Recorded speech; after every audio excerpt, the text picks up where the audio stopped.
Thank you and good morning. It is such a thrill to be with you.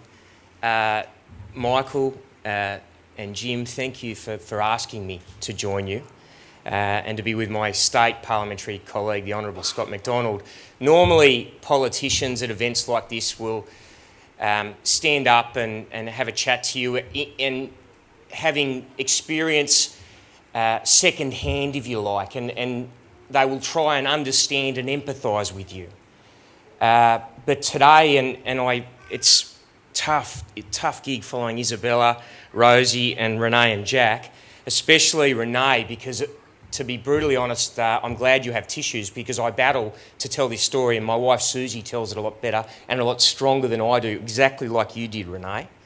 But today I want to share with you my family story. We have been blessed with three beautiful children, Susie and I, and I've been doubly blessed. They not only take after their mother, they look like her too. And we had three under four, so it was busy times. And I worked in my family's business, which is hotels, and it was long hours. Pubs trade obviously 24 hours a day, and I was out at the coalface, and Suze was left with the three kids. And it was a busy household, and Annalise, our youngest, and we had the two examples just ahead of her of how they developed. And it was the speech that we cottoned onto. And by about 18 months, she was in every way the same as the other two, the elder two, but she just hadn't started speaking.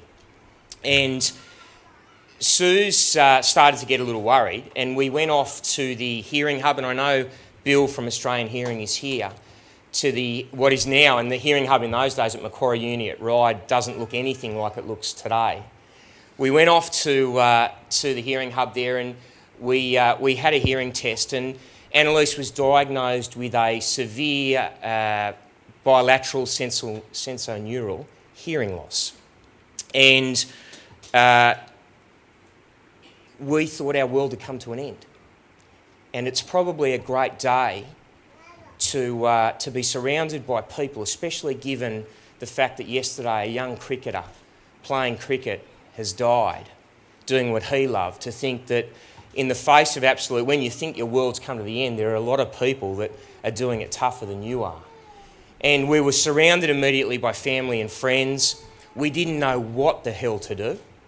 Our family has no history, and there was no sort of rhyme nor reason. But thank goodness we had a great GP who sent us to Australian Hearing. And we, for 10 and a half years, have been a part of the Australian Hearing family and remain that way today. And Australian Hearing really put us in the palm of their hands, picked us up and told us where to go. And we went to the Catherine Sullivan Hearing Centre in Strathfield, because we live in Strathfield. And the team there worked the same way that the Shepherd Centre works, on early intervention, on Annalise's speech and her understanding and her playing. And I loved Renee. You know, we as a family, we came together, and in the absolute face of adversity, you surround yourself with friends and family. And we made a decision. Obviously, girls have the ability to grow their hair long, and in some way you can hide the hearing aids. But we made a very conscious decision as a family that at a young age, Renee said it so well, kids are so understanding, and so the innocence of youth. So we, from day one, we graduated the Catherine Sullivan. We held Annalise back a couple of years because we had identified a little late, and it took a lot of work to get her to a level to get her to school. But we held her back, and she was a little bit obviously ahead and therefore confident on the personal stage. But we put her hair back, and Susie, my wife, got fluoro pink hearing aids. We thought if we're gonna get on the front foot, we'll do it in a way that is absolutely impossible to miss. And off Annalise went to school, and we had our answer ready. Renee has given you a great piece of advice. We do not, Annalise is now almost 13. We have never called them hearing aids. They are her magic ears. and they are still her magic ears. Abbreviated to Magics now. She comes and hops into bed with us of a morning when I have the luxury of being at home, and she will not have them on, so she'll turn your face to her so she can lip read. And this was how she fooled us for 18 months, the tricky little thing. She taught herself to lip read, but we will send her out and we will say, still today, go and get your Magics on. So we had her answer. When the children said, what are they? She said from the age of 7, they are my magic ears, I can't hear without them. So my advice to you, come up with something that works, and you'll probably have your own slang for what they are, but come up with something that works. And I know there are a lot of nervous people in this room today. It's human nature to be nervous when you move from one environment that you have become very comfortable in to an environment that is new and different. My advice is don't fear, and I know you won't. Have faith in your kids, and I know you do, because they are, aren't they, Jack, the toughest little buggers God ever put breath into. They are our gift from God, and what these two lovely young ladies have shown you is in the face of adversity and challenge, when you put your mind to it, what you can achieve. Some practical advice, and Renee alluded to this, and so did Isabella. The classroom environment will be tough. Your children will get extremely tired because they have to concentrate extremely, a lot more than their age group to keep up with everything that's going on, and that is mentally very fatiguing. Homework will become an issue, and Jack, I know why you wrote that, because you're tired when you come home at the end of the day and the last thing you feel like is doing your homework. Homework will be a bit of an issue because the kids will be tired and cranky, but you'll work your own way through that. Work, as Renee said, educate. If you are at a school that doesn't have a hearing loop, the FM will become extremely important, and the use and management of the FM will become extremely important if that is a piece of technology that your family is using. And you will need to educate the teachers. And Renee, I'm sure, I saw you nodding over there, so I'm sure from hearing you speak today, you're excellent at doing this. But you'll win.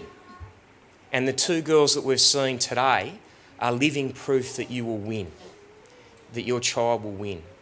So with that said, it's not often, as a politician, and I've only been in the job for 12 months, and there's only half a dozen times a day I think to myself, what the hell was I thinking? But it's not often I get to speak to families who, to put it bluntly, depending on your graduate's age today, my family are probably 6 or 7 years ahead of you on the journey. It's not often that I get to speak to people that are in the same position as my family on a topic that is so close to my family's heart. And I know at the moment, and it'd be remiss of me not to say this, when you first get elected, you make your maiden speech. And I wanted to say, you sort of set up, it's the only time you can speak for as long as you want in Parliament. Every other time you are timed. And you sort of say where you come from, what you believe and what you hope to achieve, in a nutshell. I wanted to speak about my passion in the disability space. And my wife was nervous about how we would word this and explain the reason for my passion. So we sat down with Annalise, and I asked, did she mind if I raised my passion in this space? And we worked out some words as a family, and they weren't that outrageous. It was, and the line was that my family has been touched by disability and we are a far stronger unit because of it. So it was pretty innocuous, didn't give away, but then there started to be stories, and this is the part that it'd be remiss of me today not to talk about. There started to be stories about what we, and I am a member of the government, not the opposition, what we were considering to do with Australian hearing. And when I met Jim, I had spoken to Annalise and to my wife, and I had asked Annalise's permission to tell her story.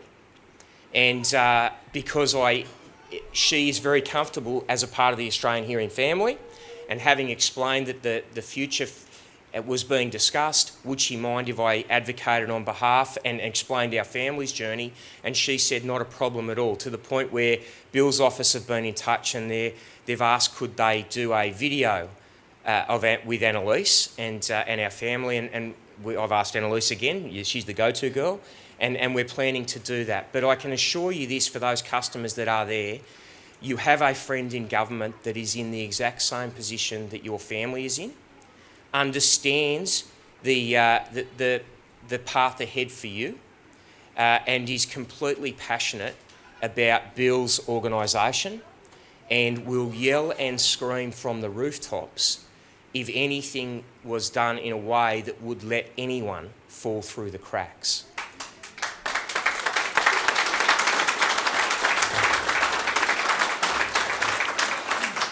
That said, congratulations to all the graduates who look like $1 million here, all dressed up in their suits and ties.